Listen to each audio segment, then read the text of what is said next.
Eu achava que a cura só estava na igreja do irmão do lado. E quando a gente ia falar de Espírito Santo e sobre relacionamento com o Espírito Santo, era tão tímido. E quando eu via que alguém estava doente, eu só pensava que um médico podia curar. Eu sei que pode ter médicos aqui hoje, mas eu quero dizer uma coisa: o médico estudou muito, mas eu acredito na última palavra que vem do Senhor.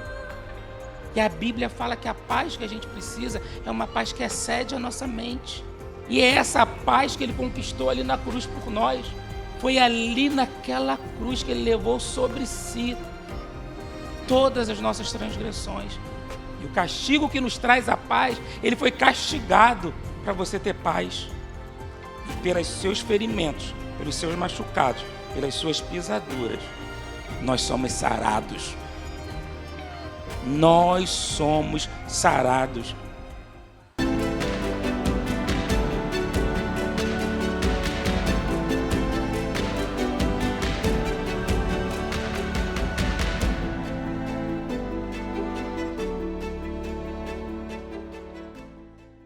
Ele foi oprimido e afligido, mas não abriu a sua boca. Como um cordeiro foi levado ao matadouro, e como ovelha muda perante os seus tosqueneadores, assim ele não abriu a sua boca. Posso ouvir um amém? A gente lê aqui um texto tão forte que eu não acredito que quando a gente lê esse texto a gente continue sendo o mesmo.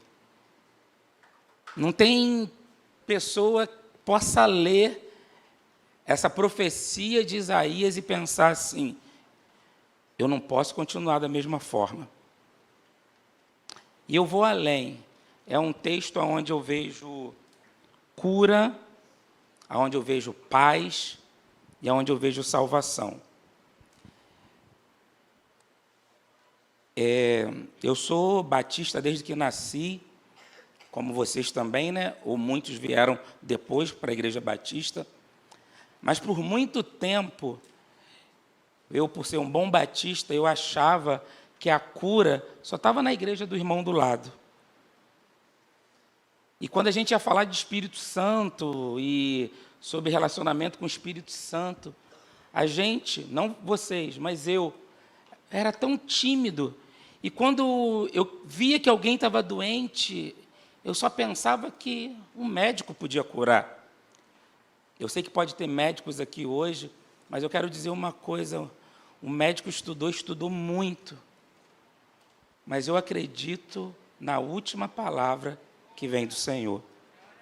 Quem acredita pode dizer amém? Amém. Quem não acredita pode guardar para você e depois a gente conversa. E quando eu leio esse texto, eu entendo que a paz que a sua família precisa está nele. Porque a paz que excede todo entendimento, eu e minha esposa somos psicólogos, e eu acho lindo quando a Bíblia fala sobre a mente, sobre as emoções. E a Bíblia fala que a paz que a gente precisa é uma paz que excede a nossa mente. E é essa paz que Ele conquistou ali na cruz por nós. Foi ali naquela cruz que Ele levou sobre si todas as nossas transgressões. E o castigo que nos traz a paz, Ele foi castigado para você ter paz. E pelos seus ferimentos, pelos seus machucados, pelas suas pisaduras, nós somos sarados. Nós somos sarados. Hoje, nesse encontro aqui tão maravilhoso, nesse culto, eu quero, se tivesse um tema, eu falaria o seguinte: aprendendo com o mestre. A gente vive hoje numa geração que a gente está aprendendo com várias pessoas. E eu vou falar aqui alguns nomes, não estou falando mal, porque eu quero voltar aqui. O lanche que vocês dão aqui, e eu comi tanto. Aí me falaram assim: mas vai ter a volta. Eu falei: meu Deus, por que eu comi tanto? Então eu quero voltar. A gente vive hoje num tempo que o mestre que a gente segue são os coaches do YouTube. Ou os pastores do YouTube. Uma vez uma pessoa chegou e falou assim: não, eu gosto muito da mensagem do pastor fulano do YouTube. Aí eu falei: quantas ovelhas ele tem? Quantos? Não, ele não tem igreja não, pastor. Aí eu falei, mas como ele é pastor? E as pessoas vão dando, olha, segue esse primeiro passo, segundo passo, terceiro passo. Deixa eu te falar uma coisa, eu vou contar isso já mais para o final. Quem já passou aqui pelo CTI? Pode levantar a mão. Quem já ficou internado para fazer uma cirurgia? Se você está aqui hoje, porque você foi curado, amém? Lá na hora, não dá para a gente lembrar os passos que ensinaram para a gente, não. Se a gente não clamar com fé, e eu sempre digo lá na igreja que meus avós sempre foram crentes, meus pais, mas a fé que eu tenho não tem nada a ver com eles. Porque a fé vem pelo ouvir, e ouvir a palavra de Deus.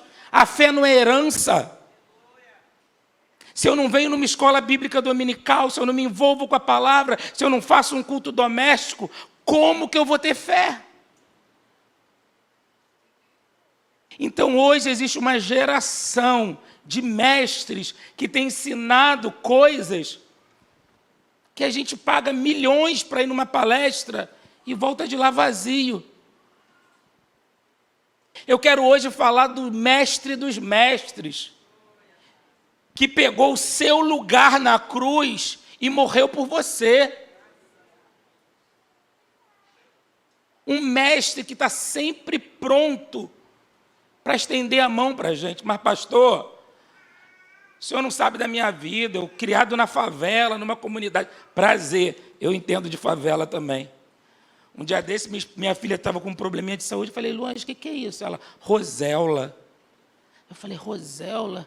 Na minha época era piolho, catapora. Eu falei, Rosela existia? É tanta doença nova. Minha prima tem filho também, falou, Deise, minha filha está com pé, mão, boca. Eu falei, pé, mão, boca parece música de infantil da Cristina Mel, né? Pé, mão, boca. Ou então da Aline Barros, não sei. Minha filha, uma época dessa, estava com uma secreção, catarro, tudo mais. Minha mãe chegou lá em casa e falou, eu vou arrumar um poejo com uma gordura de galinha. Eu falei, mãe, não faz isso não, se você fizer isso, o Luange morre. Um dia desse lá na igreja, eu falei de poejo, o pessoal foi tudo no Google procurar o que era poejo. Só para ver se eu não estou falando hebraico. Alguém aqui sabe o que é poejo? Ai, glória a Deus, aleluia, aleluia, glória a Deus, aleluia. Aí você vai falar assim para mim, mas pastor, o senhor está falando de um mestre Jesus, mas só eu sei o que eu passei. Na comunidade que eu morei, não tive pai, não tive mãe. Eu fui rejeitado. Hoje aqui é um encontro liderado pelos homens. E eu quero falar uma palavra para você, homem que está aqui. Você pode ter sido rejeitado pelo teu pai, pela tua mãe, pelo teu avô. E às vezes você fala assim, eu não tenho um exemplo nenhum de homem para ensinar meu filho, minha filha. Você tem sim, Jesus Cristo, que foi rejeitado, mas continuou firme ali naquela cruz. Posso ouvir um amém, homens? Glória a Deus. O versículo 2 diz, porque foi subindo como renovo perante ele, e como uma raiz seca, não tinha beleza nem formosura, e olhando para nós, ele não havia aparência que desejássemos, era desprezado, e o mais rejeitado entre os homens.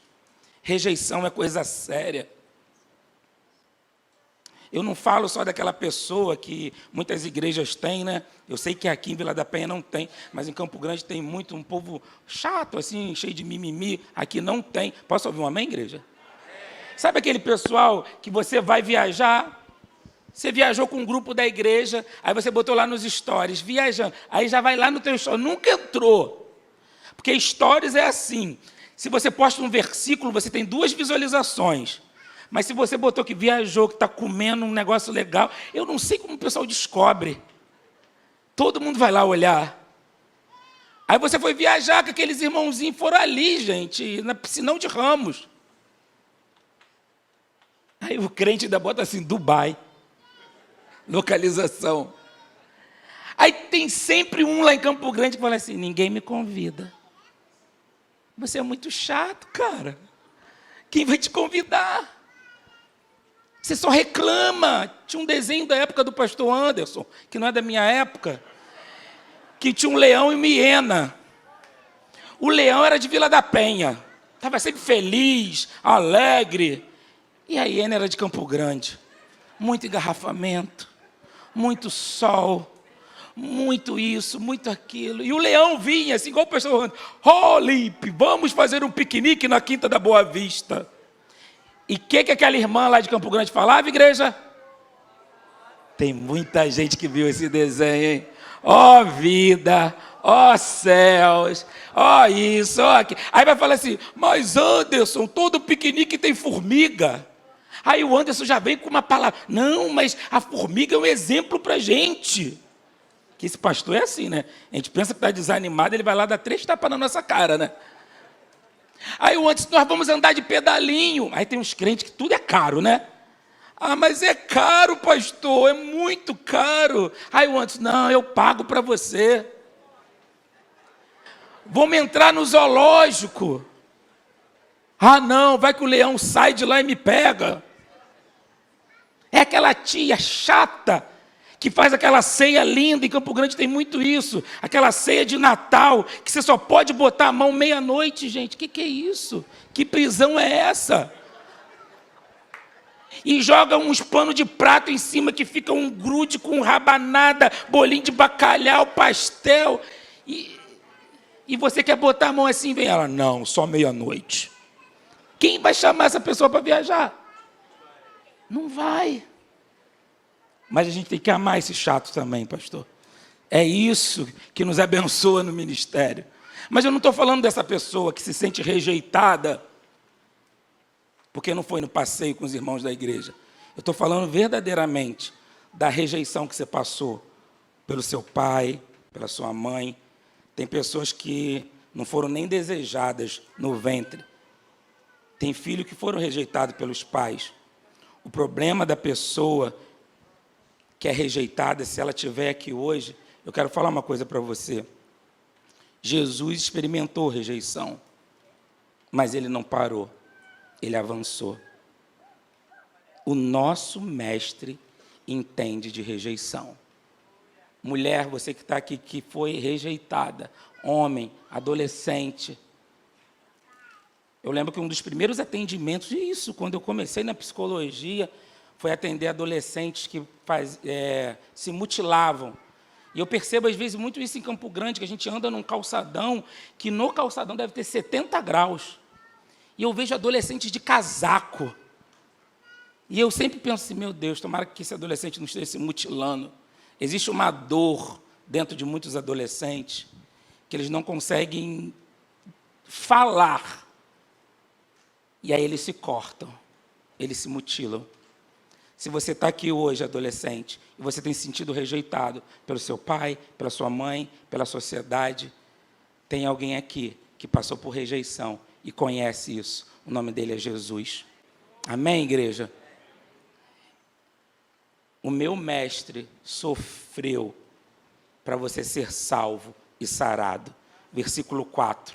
Verdadeiramente, ele tomou sobre si nossas enfermidades, nossas dores, levou sobre si, mas ele também foi ferido por causa das nossas transgressões, moído por causa das nossas iniquidades. O castigo que nos traz a paz estava sobre ele, e pelas suas pisaduras nós fomos sarados. Eu não gosto muito desse negócio de fala para o teu irmão, é ruim isso, né? Mas fala para você mesmo, assim, pelas pisaduras do Senhor. Meu Deus, só 3 pessoas. Tem coxinha lá para a gente dividir com vocês. Pelas pisaduras do Senhor, eu sou sarado. Aí aproveita que você falou, fala para quem está do teu lado assim, você também. Amém, igreja? Nós somos sarados. Eu volto a dizer o que eu falei no início, quando eu leio esse texto, parece que passa um filme na minha cabeça de tudo que Jesus passou para nos salvar, para nos dar a paz e também para nos curar. Se você conhece alguém que ainda não é salvo, o mestre tem salvação para essa pessoa. E você que está aqui vai poder declarar, eu e a minha casa servimos ao Senhor. Quem você conhece que precisa de paz, ele tem a paz. Tudo que você precisa, Jesus tem. Quando a gente fala que o Senhor é o nosso pastor e nada nos faltará, É porque tudo que a gente precisa está nele. Tudo que a gente precisa está em Deus. A paz, a cura, a salvação. E eu gosto muito desse texto que o mestre nos ensina tanta coisa. Cura, restaura, cuida dos rejeitados. Mas o mestre também nos ensina uma coisa que o brasileiro, principalmente o carioca, muitas vezes não consegue fazer, que é calar um pouco a boca. Tem nada a ver com Vila da Penha, só em Campo Grande, pastor. O meu mestre me ensina a me calar na hora certa. Não queira ficar com essas frases aí. Ah, vou rodar. Uma vez um crente falou para mim, eu vou rodar minha baiana. Eu falei, não sabia nem crente tinha isso, gente. Não, pastor, eu vou resolver, e eu resolvo na faca. Mas como que é isso? Não, eu vou gritar, eu vou brigar. Você que está aqui, que é o brabinho da família, versículo 7 para você. Ele foi oprimido e afligido, mas não abriu a sua boca. Como cordeiro foi levado ao matadouro, e como ovelha muda perante os tosqueadores, assim não abriu a boca. Olha o que o mestre nos ensina. Eu fui oprimido, eu fui afligido, eu estava sendo levado como ovelha para o matadouro, mas eu não abro a boca. Não abro a boca. Em Êxodo 14, quando o povo de Israel estava naquela luta para ver o mar vermelho ser aberto, Deus libera uma palavra, se cale, porque eu pelejarei por você. A gente está falando muito, a gente está brigando muito, e lendo pouco a palavra, estudando pouco a Bíblia. Não é na força do seu braço, não é na força do seu concurso, não é na força da sua patente, não é na força do seu plantão, não é na força do seu dinheiro, é na força do Senhor. É na força do Senhor. O mestre, além de nos ensinar a calar a boca, ele também nos ensina que maior que seja a dor, eu preciso encarar, eu preciso enfrentar. Jesus encarou a morte, Jesus encarou a cruz. Ele não olhou para trás. Você já viu que às vezes a gente está vivendo e a gente fala assim, não, isso eu não vou resolver aqui agora não, eu resolvo depois. Se às vezes, desde o dia do seu casamento, você não fala com a sua sogra, resolve logo isso, porque no dia que ela morrer vai ser tarde demais. Você está aqui e não tem uma relação boa com seu filho. Resolve isso hoje. Resolve isso hoje. Tem muitas coisas no seu trabalho que está lá empilhada, que você ainda não resolveu. Resolve logo. Encara o problema. Não deixa para amanhã, não. Eu volto a dizer, se um dia eu puder voltar aqui de novo, eu vou contar para vocês como a Valentina nasceu, de como nós esperamos a nossa filha. Nós temos 16 anos de casado, e dentro desses 16 anos, 9 anos nós esperamos. E esperamos no secreto. Não falávamos para nossos pais se a gente tinha algum problema, alguma coisa. Esperamos 9 anos a chegada da Valentina. E eu lembro como hoje, Valentina tinha feito 2 meses, e mais uma coisa nova que inventaram, né, que na minha época não tinha, era mêsversário. É para o pai ficar mais rico isso, né? Aí o mêsversário da Valentina foi McDonald's. Fizemos uma festa do McDonald's lá em casa. Valentina vestida de McDonald's. Nem sei se isso é pecado, né, Senhor? Me perdoe. Não, porque é tanta gente que fala que tudo é pecado. Uma vez uma pessoa falou assim, David, você está querendo ir para a Disney, é pecado? Eu falei, tem uma palavra que a gente tem que falar para as nações. As nações estão na Disney, gente. Olha quantos de todas as tribos, povos e raças tem ali. Não é? Então, se você está querendo ir para a Disney, mas é pecado, me dá tua passagem, que eu vou para lá orar. Tu vai comigo, Márcia? Vai, não vai? Isso aí. E a gente fez a festa, já falar que era a festa da Disney, não, festa do McDonald's. Era batata frita para todo lado e tal, e meus sobrinhos comendo, nuggets, aquela coisa toda, e Valentina com M do McDonald's da barriga. Quando foi todo mundo embora, Luange sentiu uma dor, mas uma dor. Valentina nasceu de parto normal. E eu não lembro, no parto, Luange ter gritado tanto. Gritou. Mas é o que ela fala. Foi uma dor que eu nem lembro mais. Mulheres, né? Ainda fala que a gente que é forte. Chutou a bola, já dá, ai, meu pé. Vai ter você, homem, um parto normal, para você ver. Depois que Valentina nasceu, eu comecei até a olhar para minha mãe com um olhar diferente. Falei, mãe, desculpa todo o tempo que eu não te valorizei. Não estou falando sério, mulheres? Já vou vir pregar também para as mulheres agora da igreja.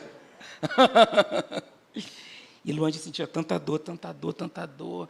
E aí eu com uma bebê de 2 meses no colo, Luange sentindo dor, não sabia o que fazia. E para levar ela para a emergência, a gente teve que arrumar uma cadeira de roda no condomínio, porque eu vesti ela com esses vestidos que vocês usam, que tem só botão na frente, para poder envelopar ela e levar ela para o hospital, porque era muita dor, muita dor. E chegando no hospital, acho que o maior frio que a gente sente na espinha é quando o médico examina alguém da sua família e fala assim, vai ter que ir direto para o CTI. Eu falei, meu Deus, eu estava numa festa agora, vou para o CTI, o que é isso? E ele falou assim, tudo indica pelos exames que ela tem uma pancreatite. Já me disseram que dor renal dói muito, mas eu não sabia que essa pancreatite também doía tanto. Minha filha, gente, eu aprendi também outra coisa agora sendo pai. Livre demanda para mamar. É um negócio que mama 24 horas. E minha filha mama muito. E a gente lá no CTI, eu pensando, o que Valentina vai mamar? Sem a mãe em casa. Sem a mãe em casa. Foram 10 dias, Luange? 10 dias no hospital. Eu montei um quartel-general lá em casa. E oramos Valentina e falei assim, Valentina, o nome disso é mamadeira. E finge que daqui tem o leite da sua mãe. Para convencê-la a mamar. Eu já passei muitos dias desafiadores, mas todo dia saindo daquele CTI, indo para casa e dormindo sozinho com a minha filha. Que bom que ela não entendia, e eu chorava. E descobriram que Luange, por uma pedra que ela tinha na vesícula, essa pedra bateu no pâncreas e ela precisava tirar a vesícula. E quando descobriram isso, e nada de operar, você já viu quando você está na pressão, todo mundo vai encher sua cabeça? Amigos, colegas da área da saúde, médicos, falam assim, tira a Luange daí. Luange não pode ficar aí. Davidson. E os crentes falavam, roda a baiana. Vai lá na administração e briga com todo mundo. Aí um dia eu já estava quase sendo contaminado. Eu falei, eu vou brigar, eu vou. Aí entra uma enfermeira assim, oi, pastor Davidson, tudo bem? Aí eu, meu Deus, eu vou lá na sua igreja, eu vou no encontro de casais esse ano. Eu falei, meu Deus, ainda vai na minha igreja, eu quero brigar. Quem é essa mulher? Quem é essa mulher? Eu saí na recepção, aquelas enfermeiras que ficavam assim, oi, pastor, como que está Atos 29? Eu sempre vejo os cultos online da igreja. Quando eu vi, o hospital todo frequentava a minha igreja. Imagina o testemunho de eu ir lá brigar, eu lá bater, eu chamar alguns amiguinhos, né? Porque crente é assim, não faz, mas chama um colega. E Deus ministrou no meu coração, é como ovelha muda, cala a boca, que eu é que vou fazer. Pelas pisaduras do meu filho, ela é sarada. Ela é sarada.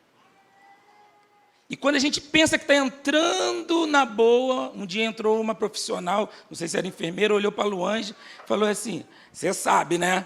Você vai voltar para casa e você não vai amamentar nunca mais, porque o teu leite vai empedrar. Tem uns enviados do capeta também, gente. Quando a gente está num processo, esperando uma cura, uma resposta, você teve um câncer, um tumor, seja lá o problema que for, tem sempre alguém que fala assim, mas minha avó morreu disso. Deus tem ensinado o povo dele, como bom mestre que ele é, a calar mais a boca e a depender mais de Deus, enfrentando a luta.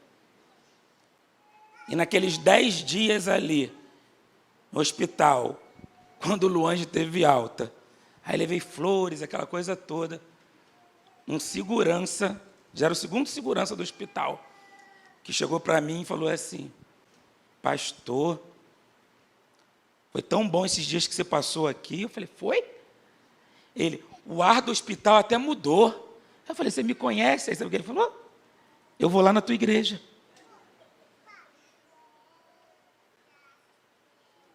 Imagina naquela fila do mercado, quando aquela pessoa corta o queijo, não corta da finura que você gostou.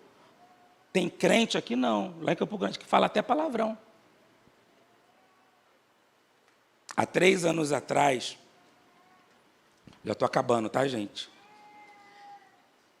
Há 3 anos atrás eu estava com uma tosse, e uma tosse que persistia.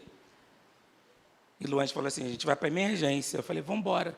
Quando eu cheguei na emergência, a minha saturação estava 33. Uma saturação boa tem que estar na casa dos 90.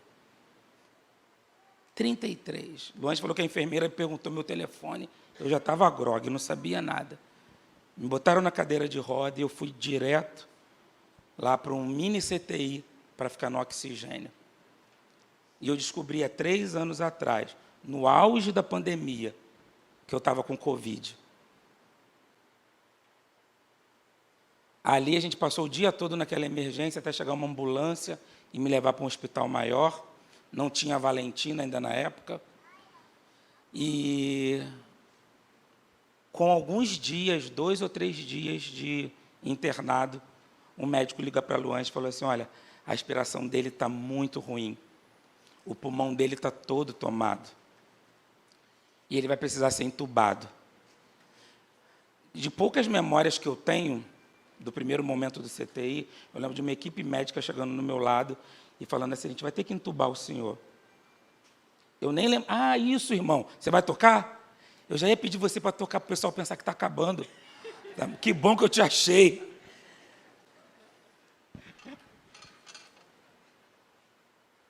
Mudei tudo ali dele. Ele já veio com o hino preparado. Eu falei: esse não. E depois que eu fui curado, eu fiz um culto. O culto de ações de graça foi no dia da posse do pastor Anderson aqui. E eu fiz lá na antiga igreja dele, na PIB de Campo Grande. E no dia do meu culto de ações de graças, muitos profissionais do hospital foram no culto.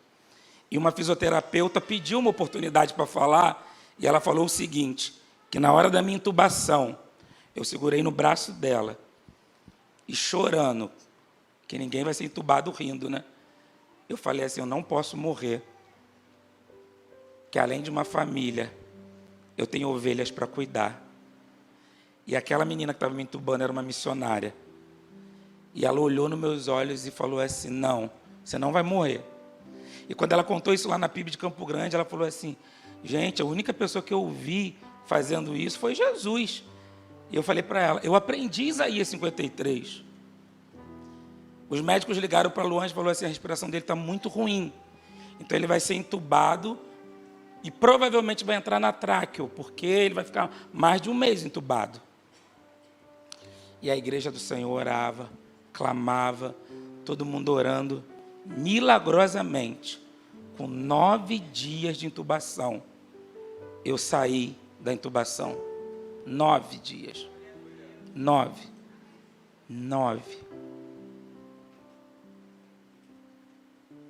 Mas ainda continuei no CTI, porque a minha respiração ainda estava bem complicada. Foram 23 dias internado. 23 dias. E é interessante que época de Covid, a gente não podia ter celular, ninguém visitar. Aí eu lembro do que eu falei lá no início, que a fé vem pelo ouvir. Eu não tinha Bíblia para eu ler, não tinha celular. Aí a gente lembra que foi embaixador do rei, a gente lembra do ministério infantil, a gente lembra do que a gente aprendeu. E eu recitava para mim todos os dias: pelas pisaduras do Senhor sou sarado. E ali naquele CTI eu comecei a falar de Jesus. Eu sei que no último dia que eu tive alta, uma profissional chegou e contou tudo que eu tive. Ela só não contou um detalhe que eu descobri quando eu cheguei em casa. no meio da minha intubação, eu tive uma trombose no braço. E eu perdi uma artéria. E logo depois que eu perdi essa artéria, os médicos ligaram para a Luange. Olha o que o médico falou. Vocês acreditam em Deus? Então orem. Peça à igreja para orar. Porque essa semana a gente vai precisar amputar o braço dele. Luange foi para o quarto, como a Bíblia diz. Fechou a porta do quarto. E falou assim para Deus: Pai, a gente não tem filho, mas nós vamos ter. E quando meu marido tiver alta, eu preciso dos 2 braços que ele tem, para a gente poder carregar o nosso filho. Eu nem sabia que eu podia perder o braço. Minha filha tem 9 quilos e pouco. Todo dia que eu tiro ela do berço de manhã, eu falo: Senhor, muito obrigado, porque o Senhor é um mestre que me ensinou que pelas suas pisaduras eu sou sarado. Eu carrego uma marca no meu braço. Não é bonita, Valentina pensa que é um botão, toda hora ela aperta. É para eu olhar para essa marca todo dia e lembrar que o meu Deus, ainda em 2023, cura, restaura, nos dá paz e nos dá salvação. Eu não sei como você entrou aqui hoje. Eu não sei como está o seu coração, não sei como está a sua família. Mas eu queria orar com você, que está aqui hoje passando algo na área da sua saúde. Quem é que está aqui hoje que um diagnóstico, um laudo tem mexido com você? Às vezes na área da emoção mesmo, ou física. Às vezes alguém na sua casa. O Deus da cura está aqui. Quem vai ser o primeiro que vai ficar em pé e vai falar: eu quero ser curado, Senhor. Eu quero ser curado. Pode ficar de pé. Pode ficar de pé. Já que o irmão veio aqui na frente, vem também, gente. Não fica no lugar, não. Vem, vem. Enquanto o louvor está cantando, eu quero convidar para você vir aqui na frente.